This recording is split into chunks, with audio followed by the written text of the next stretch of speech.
Hi, I'm Murph from The Wombats. I'm Dan from The Wombats. And these are our 5 essential tracks. It's like, wow. Say it ain't so.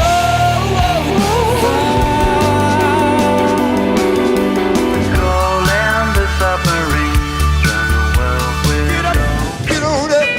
Get up. Get on up. Stay on the scene. Dan and Murph, Wombats, welcome to 5 Essential Tracks. Thanks for having us. Yep. When you decided on the 5 tracks that we're going to talk about, was this something of a group effort, or did one of you just say, I'm going to pick him, you just nod? We were on a train to Oslo Airport. Oslo Airport last night. And we just thought we wanted it to be linked with obviously the album and our lives in general.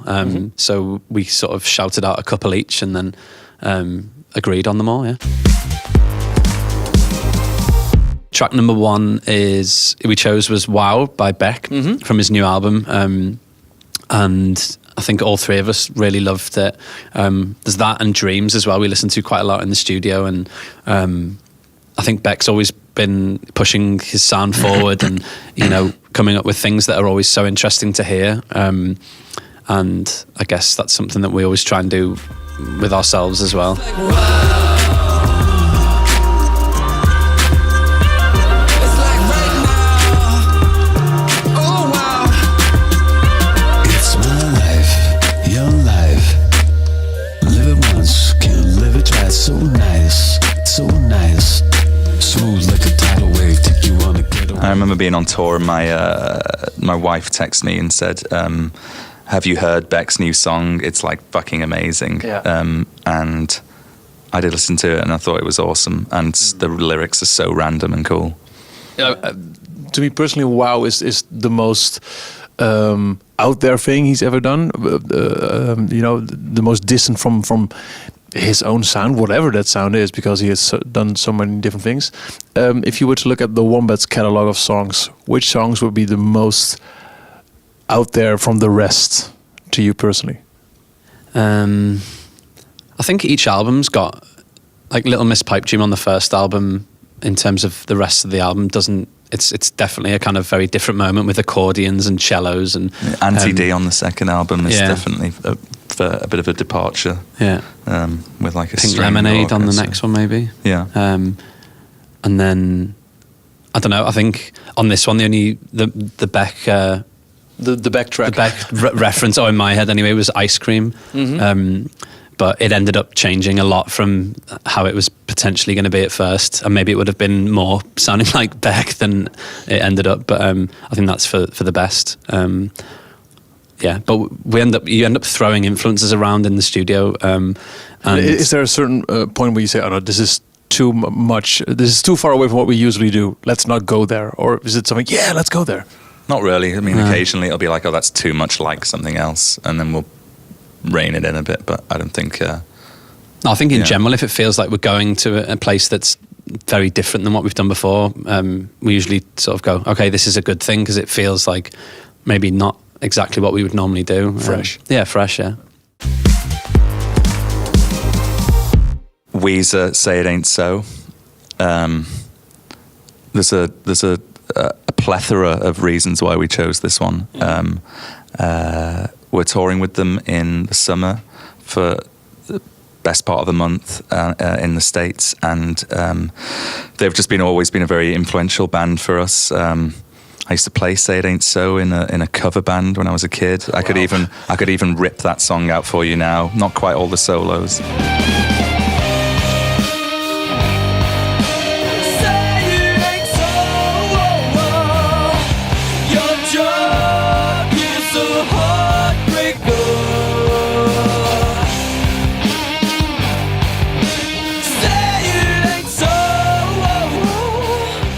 And I think as Weezer are one of those, like, especially on the first few albums, it was very much like a band's band who you can really hear them playing, and it feels like they're playing in a garage almost, and it's just raw, unforgiving, but like really punchy and kind of just exciting to listen to. And it's that sort of side of live music, or of capturing something on record, that I think we as 15-year-olds got really excited about. And I don't know if there's one particular song on our album that would, we could link into. They've just influenced us as a band in general, I guess. But yeah, the Crazy House. Yeah, there was a club in Liverpool called the Crazy House, which had like 3 separate levels, and it was like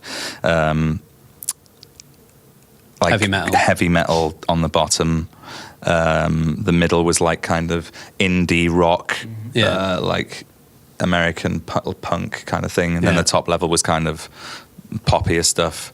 So we'd always be between the bottom 2 levels, and it was 2-for-1 drinks. And so the amount of times that we will have just been just acting like idiots to like Buddy Holly or any other song from the Blue Album for that matter. But that was definitely, Buddy Holly was one of those songs that was played religiously every single weekend. I would literally get on my knees and like down a WKD and then play the guitar, like play that solo. Yeah. And it's only now I'm like, well, that one little bit like yeah. And I thought I was so cool, but you were very now cool. My actions explain why I never had a girlfriend in those years. So the third track we've picked is Weird Fishes by Radiohead. They are, definitely one of our favourite bands growing up. And not from this album, but I'll never forget the first time I was walking down the road to get the bus from school. I must have been 14 or something. And he had a disc, like a CD player, portable one. And he was like, oh, check this band out. And I was listening just like, whoa, what is this? This is unbelievable. And I just went on such a Radiohead binge from then on. And Weird Fishes, In Rainbows, I think is one of their best albums.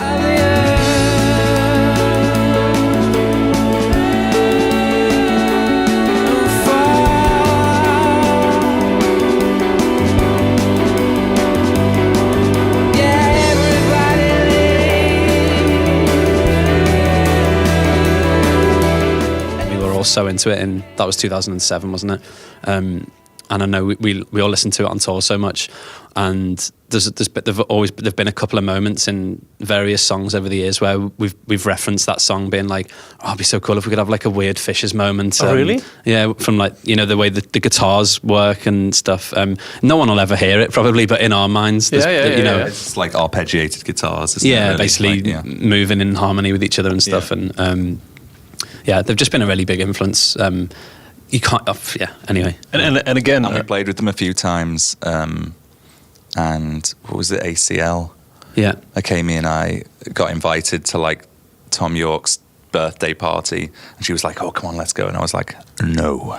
No? I'm hammered, and I'm not going anywhere near that place if I want to wake up without serious anxiety. Remorse. And again, there's a band always pushing the envelope, always looking for new directions. Is this something that's really important for you as a band as well? Yeah, I mean, personally, I think that's another reason why Radiohead are one of our favourite bands. Or every album, it doesn't really matter what they come out with. You just always want to hear what's next. It's like an amazing film director that you just trust, that you're going to go and see something, and whether you like it or not, it's going to give you something, and they're trying to push themselves and find something that's different and interesting and exciting. So I think it pushes the boundaries and it opens things out for other musicians and stuff to go, yeah, okay, it is okay to try and explore different sounds and all the rest of it. They're very inspiring as a band.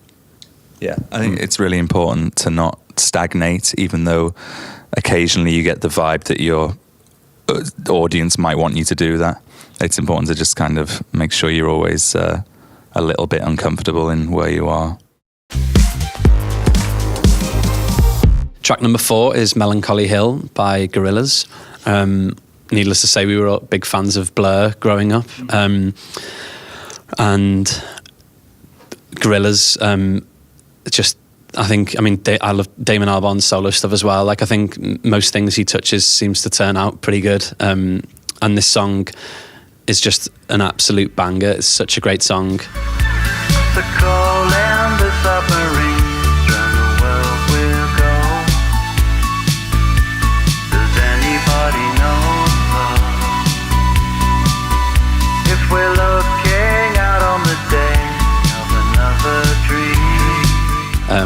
and it just kind of loops along, and it's in no hurry to get anywhere. And I think there were a couple of elements from the Gorillaz in general that we, with Lemon to a Knife Fight especially, we kind of wanted to try and get some of that, the way they mix live instruments with electronic and weird sounds, whether it's, a sample of someone going, or whatever it is, like using it in beats and that kind of side of their music that is really cool and inspiring as well.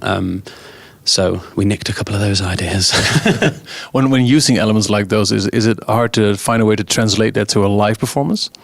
Well, you can get loop pedals and stuff. I mean, technically, there's some like coin noises and like crowd, like things that are going on in there. But when it's all mixed together, we just have it running as a loop on a computer that I just play along to, and we all play along to. I think after the first album, we were a bit reluctant almost to embrace that side of things. And since then, it's actually really cool to be able to, record a loop of a rhythm or whatever. And as a 3-piece, it kind of opens up a lot more opportunities and possibilities. Before we had, some technology on stage with us, there were moments where Murph would be like playing a keyboard whilst getting ready to like press a pedal for a guitar change and trying to sing at the same time, and we were just freaking out so much, and like I was trying to play keyboards at the, it was a bit of a mess. So yeah, no, it's good. You move with the times. I don't really know what I can say about this, but yeah, James Brown, Get Up is our 5th track. I suppose I just wanted to put something in the 5 songs that was older and celebrate a bit of a legend, king, an icon, and we've been using this song to kind of get people geared up, amped up before we go on stage, and it actually works. Probably more for us than the crowd. Probably more for us than the crowd, yeah. We have a great dance and grind on each other before we go out on stage. Yeah, it gets very funky back there. I think, like, could you mime that, please? Get on. Get on up, get up, get on up, stay on the scene, get on up, sex machine, get on up, Dave, get on up, piano, get on up, say, Dave, get on up, piano, get on up, now, Dave, get on up, piano, get on up, say, Dave. I think there are like there's a lot of elements of the sounds of that kind of era, and I mean, is it Motown in general? Is it fair to say? Like, there's a certain like drum sound that I think Portugal the Man are using a bit. There's like it's really cool to like use that within a modern setting, and we did reference that world a few times on this album. Well, in Lethal Combination we did, but a few times that was kind of we were thinking like that's an interesting way to marry kind of a Gorillaz sounding production with an old 60s, 70s, whatever sounding recording of drums. Maybe like on a couple of songs we literally just had one microphone in the room getting smashed like with the drum kit playing, and that was like the whole drum sound, and Mark the producer would just be sat there going, this is one microphone, woo, getting really excited. We're like, all right, chill out, mate. But it's so cool to like pull from different genres and different like techniques of recording that every era and every like type of music's got. So good choice, Matthew. I'm concerned we made a faux pas. Is he Motown? That's why I soul funk. Soul, yeah. No, but you know what I mean. It's more the kind of like the way the drums sound. It's not like this really produced like 10 microphones up in your face. Very loud and maybe it just sits in a different place in the mix, doesn't it? And it's kind of refreshing to hear that. Like a lot of modern music nowadays doesn't really. It's all just so like. I think that was kind of the whole thinking behind our latest album, was to not. On the last couple of albums, I think we definitely we went through the whole modern production thing, and it's still, the new album's still, I think, very modern sounding, but it's nice to try different things. Great. Thank you so much, guys. Thank you. Thanks for watching.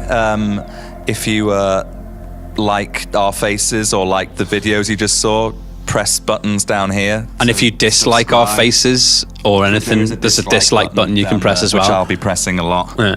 But leave comments anywhere down here. Scroll down. comment, and, leaving us. like, subscribe. Just get on board. Man. Share. Yeah, share. Sharing is caring. It is.